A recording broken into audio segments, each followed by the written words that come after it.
We've talked many times about what happens when the lights go out. What happens when that day actually does come. And I say all the time, it's best to have a plan. Now, we've talked about different survival tactics, and we will continue to talk about survival tactics. But I think one of the most important things to do here, if anyone can out there, is put yourself in a situation, maybe on a weekend, sometime when you can find the time to make this happen. Actually practice the scenario of being in a lights out, grid down type of situation. Practicing this can only help you in surviving down the road and to educate you and those around you. People are going to find out the hard way when it hits the fan that there's a lot of things that they thought that they were going to be able to do that they're just not going to be able to do. There's going to be a lot of panic, and you don't want to be caught in a situation like that. Now, some of you may remember the big blackout that hit the East Coast a while back. And here recently, Delta had a huge blackout that they try to say was a power outage.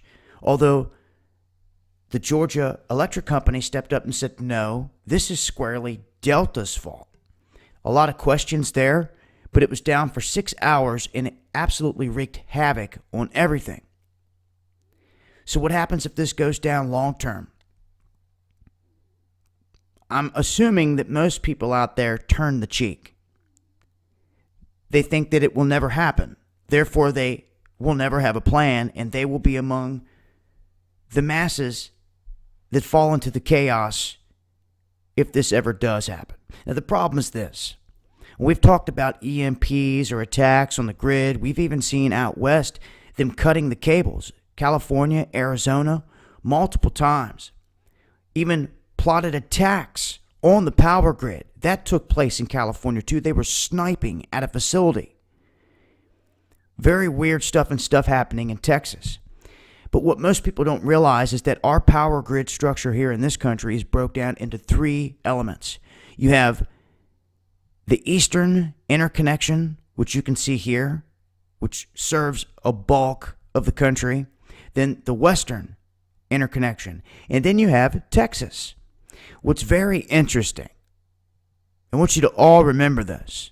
If you've ever wondered why Texas gets a grid of its own, well, according to the Texas Tribune, they have their own grid to avoid dealing with the feds. Now, that's true survivalist savvy, in theory. That's right. Texas has all of its own stuff set up to not deal with the feds. And you wonder why we see all these staged events and things targeting and attacking Texas at this point. This is how it works, though. You see, if the western interconnection was to fall out, this whole grid is set up to where the next quadrant, the eastern interconnection, would catch that load. So if you put all your eggs in this western basket and the bottom fell out, all of it would fall into the next basket, which could not handle the load, and it will override it. It will all collapse down, and Texas pulls a little bit off of each of those two. But what would truly happen in a situation like that? If everything started to collapse, the only thing that I'm seeing here is that Texas potentially could be the only one still going with the lights on. Unless they were attacked independently from inside. Or if it all started there. If you take out that little independent section there first, it will affect the other ones, and it could be all that's needed to try to throw things off balance at some point. And it's really a situation no one wants to talk about, no one wants to face. But the reality is this. The United States has more blackouts than any other civilized country on the planet. And they've done nothing since 2014, and a lot of the talk came out about our infrastructure failing. They've done nothing to fix it. Other countries are taking steps and precautions, doing other things. We're not. We're not. Our government, the people that we put in power to handle these things, they don't seem to care. But I just want people to think about it for a minute when it comes to the power grid. And I want you to realize how they will collapse down into one another. And really, Texas has it going on here with having their own independent power supply. And it's something I think many other states need to be looking into. And I know they have the oil production, they have everything else down there going for them. But there's so many different avenues, so many different ways that you can take this. Just to have one system that could power your house off the elements would be huge. And we talked about that before too. In them trying to come down and say you can't catch your own water, you can't do this, you can't have a wood-burning stove, and in these other places, they're stripping away your freedoms and wanting you to depend on them. When everyone depends on them, they could pull the carpet out from everyone at one point and lead to chaos. And see, in a situation like that, that's when the government becomes, in their eyes, the good guy. When they can send in troops in martial law, because they will be seen as, oh, there's the guys with foods, blankets. Take us to a warm shower that may be your last. They've been prepping for an in-game scenario in this country for the longest time, so when it happens, don't think for a minute that they're not prepared for it. Because they are. And people will go running and diving into the back of those military vehicles thinking that it's a safe haven, when in the end, most of you's best bet is to lay back in your own neck of the woods and not be going anywhere with any military, coming together, growing your own crops, your own food. And like I said, you're better off getting out there and testing yourself right now. You're going to see that you can't use your cell phone, you can't use your house phone. What happens when you can't even drive? Do you have any other vehicles, any other bikes? Do you have any wagons, rope? Have anything to till up the dirt? Do you even have seeds to plant? Do you have a local water supply? If so, where? Can you purify it to drink it? And then in turn, you're not going to have the microwaves and the stoves. You're going to have to cook over the fire. Do you have the tools and everything that you need just to make a meal over the fire? Just, those are some of the basic things people need to get down first. And above all that, what about medicine? We've talked about so many things before. What about medicine? It hasn't been talked about enough, in my opinion, because here lately I've been thinking about it, because all the people that I know that are diabetic, listen, when the banks close, that pharmacy closes.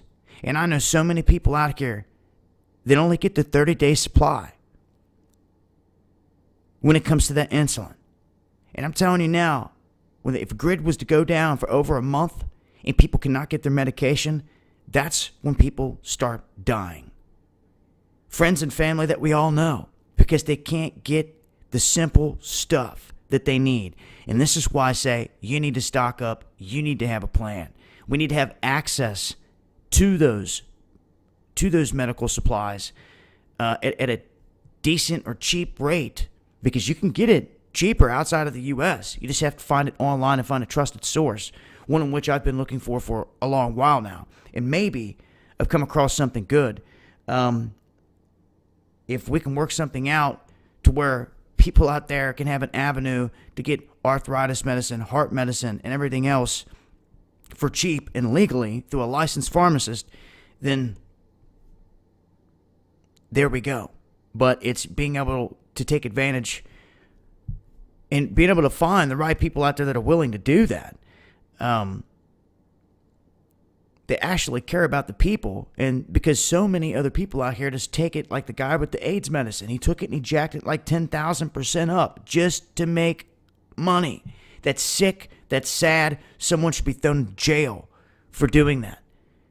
I mean, yeah, we understand it's a business. You have to make money, but at the same time, man, this is a medicine to save lives. But see, that's the greed in someone.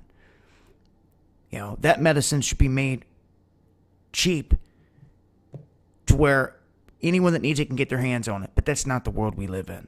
This world could be a utopia, but they are destroying it. And they will continue, like parasites, destroying their host. until somebody steps up to make the change. And see, I also talked about Underground World News here the other night. These executive orders that got put out. And matter of fact, I'm going to do another video on them because they're so important, specifically talking about them. Because they were talking about replacing the U.S. Deputy of Treasury, the Secretary of Treasury, Veterans Affairs leadership, the leaders of the EPA. They basically said, these executive orders, if your bosses do not show up for work because they are dead or something else, then you were to step up and fill their position. And they did this through multiple branches, and it's very eerie. Why would they be sending out by executive order commands, ordering people to step up and fill the shoes of the top dogs in each of these branches if they're dead or missing all of a sudden? Huge, huge red flags. You can find that on whitehouse.gov.